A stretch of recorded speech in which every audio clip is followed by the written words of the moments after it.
Pecha Kucha 205, Batman, and Gundams. Yeah, I was going to do what I was going to do on Monday. I never actually quite figured out one thing to do for a full-time day, so I was messing around with trying to get better at painting, looking for good brushes to use. I do this every once in a while. I was messing around with the watercolors, and there's a brush called Paint and Apply that I come back to every once in a while. It's very good at laying down flat color. It gives you soft blended colors. You can also kind of draw with it when you apply more pressure to the brush, but it's not very good at getting specific details. So I, drew some kind of random stuff, and I, for whatever reasons, decided on Wonder Woman and Sonic the Hedgehog. The thing is, though, I need to color pick properly to add the detail, because I'm effectively drawing directly onto the canvas with whatever color I pick, and that's a bit much for me. I like it as a brush, but I don't know.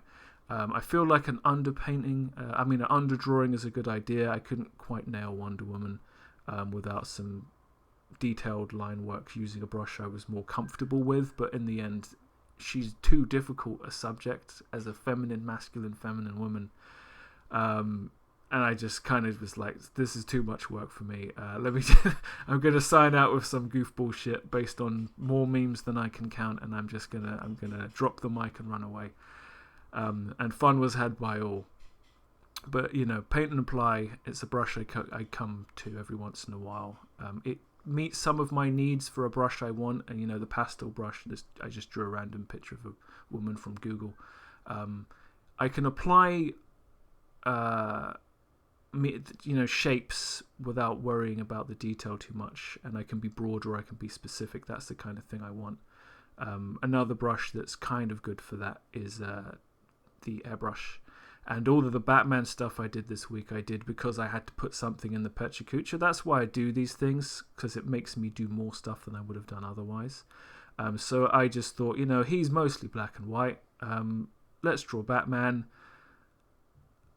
Let's just use the Airbrush to try and build the shapes, and then look at the shapes based on the lighting, and then feel if I can, with no underdrawing, just keep manipulating the grey until it looks like there's a Batman here. So I spent a fair amount of time trying to figure out what his actual mask is supposed to be, and then I was just like, what? Let's make Batman look scary. Let's give him a gargoyle nose, because I'm looking at all these random reference images, and I'm just like, what would be even scarier than meeting Batman with a scary mask? So I wanted to give him a really pronounced brow and like cheekbones, so his eyes are kind of squinting out at you. And then I thought, what's even creepier than that? When Batman smiles, bad things happen. So let's give him a dirty, shit-eating grin. And I think this is pretty unsettling for all kinds of reasons. It's still a bit flat. Airbrushing isn't something I've quite figured out. What I have realized is that these images do look a lot better the smaller you see them, because they look a lot less blurry. This looks pretty good as a thumbnail. So I think I'm on the right track, but it's not an easy thing for me to find specific tutorials for this, because I'm using a digital platform for something that you would use an actual airbrush. So I did a few variants of Batman. This one, you can see the eyes. I'm still trying to figure out where to put his ears, if he's wearing a helmet or if it's some kind of cloth piece. There's a lot of things about Batman I've never bothered to define, and in the end I just decided, what? I'm looking at all these reference images from comics where this stuff isn't defined either, so let me just literally build a face where there's no additional detail from what you would typically see in a comic.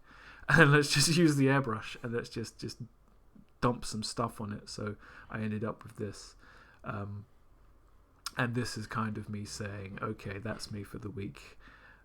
I did some Batman. I used some brushes. Fun was had. Frustration was had. But it's all part of the artist's journey. And it's good that I'm doing at least something. But what I spent most of my week playing was SD Gundam Generation Cross-Rays. One of the 2 Gundam games on Steam. It tries to explain a lot of the different franchises in a very short period of time. It's a Japanese tactical grid-based RPG thing, but it gave me a very decent overview of Gundam Wing, which I saw bits of as a kid on Cartoon Network. I do like it. I think it's got an interesting cast of characters. My understanding of the story, of course, is hurt by the way it's presented in a budget title like this, but overall it was pretty good. Gundam Wing G-Unit is a story that takes place in the same world as Gundam Wing.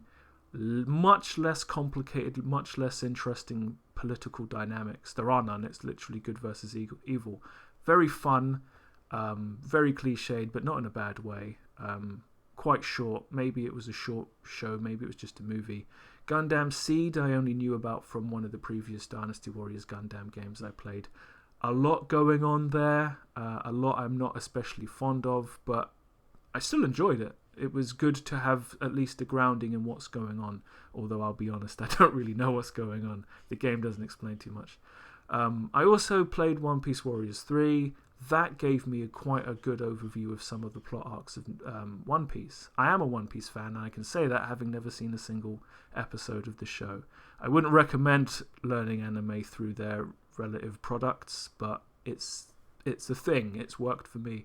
And then Sad Clown of the Week is the week itself. I don't know what happened to my week. I played that Gundam game, and it just I don't even remember what day I bought it on, but suddenly it's Sunday. Great stuff. And if I hadn't had the Pecha Kucha, I wouldn't have been able to pull myself away from this to even do the Batman airbrushing, which was a good thing. I'm a little bit more confident with airbrushing. I need to keep working at it. I need to keep finding people who can explain how to get away from the muddiness and get a stronger contrast. And I also need to remember I can always jump into Photoshop and edit levels that way.